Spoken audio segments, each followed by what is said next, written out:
Dios te bendiga, Dios te guarde. Queremos darte la bienvenida a esta serie de personajes bíblicos, la cual hemos titulado Noé, un hombre de fe inquebrantable en tiempos de corrupción. Hoy nos adentraremos en la historia de Noé y el gran diluvio. La vida en los días de Noé era una sombría reflexión de lo que una vez fue la perfección de Adán y Eva. De acuerdo a la genealogía que se presenta en el libro de Génesis, que lista a los antepasados de Noé y su relación con Adán, 10 generaciones habían pasado desde los primeros seres humanos. Sin embargo, la humanidad se había alejado de manera rotunda de Dios. La corrupción y la violencia lo dominaban todo. Esto llevó a Dios a tomar una medida drástica, el gran diluvio. Ahora bien, no se puede pensar en las personas que vivieron en ese tiempo como algo primitivo. En realidad eran seres avanzados con gran potencial, pero lamentablemente eligieron usar sus talentos para el mal. Estaban desenfrenados, se habían obsesionado con placeres pecaminosos. Estaban obsesionados con placeres pecaminosos y satisfacción personal, olvidándose por completo de su relación con Dios.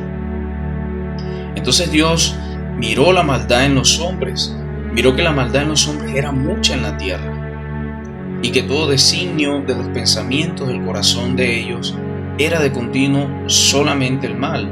Eso está en Génesis 6:5.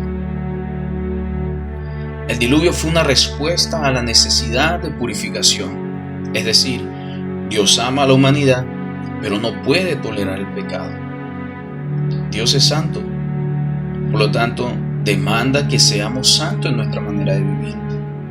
Entonces era necesario un cambio drástico para limpiar la tierra de la maldad. ¿Será que ves algún parecido con nuestra sociedad actual? El versículo menciona la maldad que había en la tierra y cómo todos los pensamientos de las personas eran malvados. En la sociedad actual también vemos una gran cantidad de pecado y maldad, o sea, el pecado se ha multiplicado en gran manera. Y a menudo parece que las personas están obsesionadas con el placer y el egoísmo. Necesitamos mantenernos vigilantes y resistir a la tentación de caer en esa perversidad que nos rodea.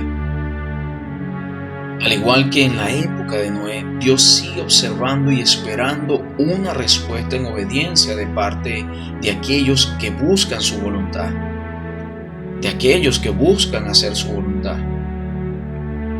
Noé fue un hombre de fe en un mundo lleno de incredulidad. La Biblia describe a Noé como un hombre justo y perfecto en su generación, Génesis 6:9. A pesar de la corrupción que lo rodeaba, Noé decidió caminar con Dios y seguir sus instrucciones. Cuando Dios le pidió a Noé construir un arca para salvar a su familia y a los animales, Noé no dudó. Él con humildad y determinación aceptó su llamado y comenzó a construir el arca. Aun cuando muchos lo ridiculizaron por su elección, Noé continuó fiel a Dios, siendo obediente a su llamado. Esta historia nos enseña la importancia de mantener nuestra fe en Dios, incluso en momentos difíciles. Al igual que Noé, debemos estar dispuestos a tomar decisiones basadas en nuestra fe, sin importar cuáles sean las presiones externas. Todo aquel que invoca el nombre del Señor será salvo. Romanos 10:13. La construcción del arca demandaba muchísima fe y confianza. Como dice Hebreos 11:7, por la fe, Noé, cuando fue advertido por Dios acerca de cosas que aún no se veían, con temor preparó el arca en que su casa se salvase. Y por esa fe condenó al mundo y fue hecho heredero de la justicia que viene por la fe. Noé y su familia construyeron el arca minuciosamente, a pesar de las burlas, de las críticas que recibían cada día. El proceso tomó más de un siglo y solo se usaron herramientas primitivas de la época. Era una tarea que requería una visión y confianza sin igual, pero que finalmente dio sus frutos cuando todos fueron salvados durante el diluvio. El arca sería una estructura impresionante de unos 157 metros de largo y 15 metros de alto, construida enteramente de madera de gofer. Es un tipo de ciprés que no se descompone fácilmente. Esto significa que el arca era del tamaño de un campo y medio de fútbol y tenía la altura de un edificio de 4 pisos. Además, tenía una impresionante capacidad de almacenamiento suficiente para guardar alrededor de 450 camiones o, según algunas estimaciones, hasta 120,000 ovejas. Noé fue guiado por su fe en Dios y no por su propia comprensión o por la opinión de los demás. Como resultado de esto, Noé y su familia fueron salvados del gran diluvio y él se convirtió en heredero de la justicia que es por la fe. Así que esta historia nos anima a tener fe en Dios y a ser obediente a sus mandamientos, aunque esto signifique ir en contra de una cultura impuesta por la sociedad o de algo que pareciera ser lógico. En los días de Noé, los habitantes de la tierra no creyeron en su testimonio acerca del diluvio que había sido revelado a él por Dios. Para ellos, Noé era considerado un hombre loco que trabajaba en un proyecto absurdo de construcción. Durante 120 años, Noé predicó, pero sus advertencias cayeron en oídos sordos y sus llamados a arrepentimiento fueron ignorados. La gente se burlaba considerándolo un anciano sin sentido que estaba construyendo un barco gigantesco en tierra firme. A pesar de las súplicas de Noé para que abandonasen sus caminos pecaminosos y volverse a Dios, la gente eligió continuar su vida desenfrenada, comiendo, bebiendo, casándose. Simplemente no creían y preferían vivir en sus deleites pecaminosos. Sin embargo, a medida que se acercaba el tiempo del diluvio, los animales de todas las especies en la tierra comenzaron a entrar en el arca que Noé había construido. Pero las masas aún permanecían incansables, sin creer que un gran diluvio fuera posible. Este es un ejemplo poderoso de la obstinación humana y la mente de manada. Pero como está escrito en Zacarías 7:12, y pusieron su corazón como diamante, para no oír la ley ni las palabras que Jehová de los ejércitos enviaba por su espíritu, por medio de los profetas primero. Vino por tanto gran enojo de parte de Jehová de los ejércitos. En otras palabras, el que endurece su corazón fracasará en su propia aflicción.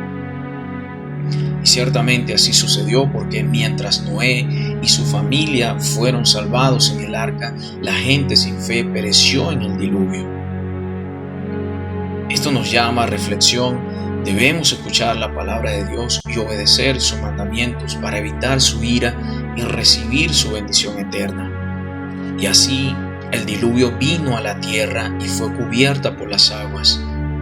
Noé, el varón justo y perfecto en sus generaciones, estuvo en el arca que él había construido, y con él estaba su esposa, sus hijos, las esposas de sus hijos, los animales, los pájaros y todo lo que se arrastra sobre la tierra conforme a sus especies. Todo aquello que respiraba entraron por parejas al arca como Dios lo había mandado, y el Señor cerró la puerta. Y fue así que la lluvia duró por espacio de 40 días y 40 noches, y las aguas inundaron toda la tierra. Y todas las criaturas que habitaban en ella, tanto las que volaban en el aire como las que reptaban sobre la tierra, perecieron. Solo Noé y los que estaban con él en el arca sobrevivieron. En los días después del diluvio, Noé y su familia habían sido preservados y eran testigos de un mundo que se estaba reconstruyendo bajo la dirección divina.